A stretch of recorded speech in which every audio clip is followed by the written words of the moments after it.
Situata shumë të vështira kam pas atje në fshat, ka qenë një rregull që fëmijët 0-1 vjeç të merrshin mjekimin gratis.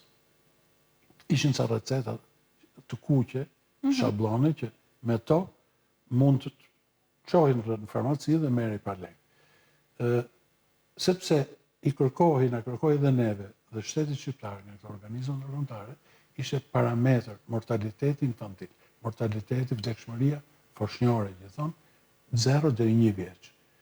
Po të mushte 1 vjeç fëmia, nuk mate përgjithësi njeri, le t'i ndodhte ç'dojë. Është njësoj si ky check-upi që bëhet tash. Që mushi 65 vjeç nuk i bëjnë le të ndodhi ç'dojë. Le të ndodhi ç'dojë. Identike është atëherë. Dhe unë shoh një të smur, një ditë më pron, i fëmijë shumë i rëndë, ishte 1 vjeç e gjysmë apo jo. Dhe shoh që e vizitova, i them familjarit, i thash recetën, shkoi ta merrte në farmaci. E njeh me sy, farmacia ishte aty afër, në një ndërtesë, nuk u fut fare në farmaci, por hiku. Ai me shoqën e fëmijën apo. I shkoj mbrapa, i thash, po hajde merr ilaçe se e ke. Dhe doktor thoshte se nuk kam lekë. E ktheva mbrapa se kam bën një për herë të parë. Ke falsifikuar. Falsifiku. Mora me emrin e dikujt tjetër, bëna një recetë. Dhe flasim në kohën e diktaturës. Diktaturës, po, para viteve, në vitet 80. Dhe bëna një recetë tjetër, në emër të një fëmije tjetër, që shkoi mori mjekimin. Kjo më pëlqeu si metodë pune, sepse e shifshe që shumë njerëz nuk merrshin ilaçet. Vishin e vizitojshin e pruna vetëm ta marrë vesh çka ka fëmia, s'merrshin barna. E bëna disa herë. Rritet kosto e barnave që harxhoheshin në farmaci. U rrit numri i recetave gratis. 0-1 vjeç. Dhe më kanë thirrë për këtë në seksion shëndetësisë në Elbasan. Me më tek vërejtën. Sepse thaja farmaciste që shiko doktori bën këtë marifet.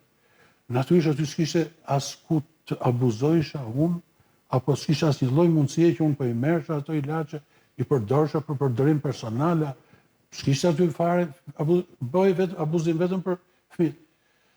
Edhe sa harroj, ai shefi seksionit ka qenë njëri autoritar, figurë, madhe dhe i kapele, kështu si ato të me prepotencë filloi duke më kërku llogari, e dëgjova, i thash, dëgjoj, për sa kohë do vinë njerëzit dhe nuk do të marrin ilaçet, unë këtë do të bëj. Kur unë shihni që kam fut diçka në xhep, dakord, por këtë unë do ta bëj. Më dëgjoj, nuk i merrshin ilaçet se ishin të varfë, s'kishin mundësi. Qofse dita punës ishte 50 lekë, ai 50-60 lekë bëte receta, ku do jepte. Dhe me thënë drejtën, unë ashtu e vazhdova disa kohë, nuk më ngacmova. Besoj që sot, jo vetëm që nuk jeni bërë pishman për këtë që keni bërë, por ndjeni krenar. Jo që s'jam bërë pishman, po ju atregoj juve, sepse vërtet, ku diun, unë ndjesha mirë që veprova. Ndjesha mirë. Jam kërcënu keq atje, në pushtetin e asaj kohe. Jo po për këtë penalizohë që po të hekim nga punë, më çonin më kudo. Më keq se ku isha, unë s'ishin ku me më çu. Edhe ka gjatë ato punës në fshat historina të pa imagjinueshme. Zonë vështirë ishte, fshatet i kisha shumë larg. Pastaj u bërë edhe me një fëmijë tjetër, u bën 2 fëmijë, kërkesat u shtunë. Kemi qenë në një kohë atëherë atë në fshat kur ishte kohë e udhëzimit, do kesh dëgju që ishin shumë më të bobekët e më të varfër fshatarët e sheh, ju hoqën gjithçka, kur s'kishin ato për vete çfarë kishte mjeku.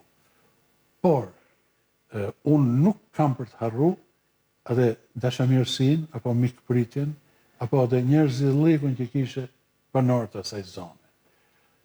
Ato ju hiqshin fëmijëve të vet për të kur shkote dikush për drek apo për darkë, ngeleshe ishe pa mundur, edhe do rrishe, edhe për të bëj qefin apo të nderu ty.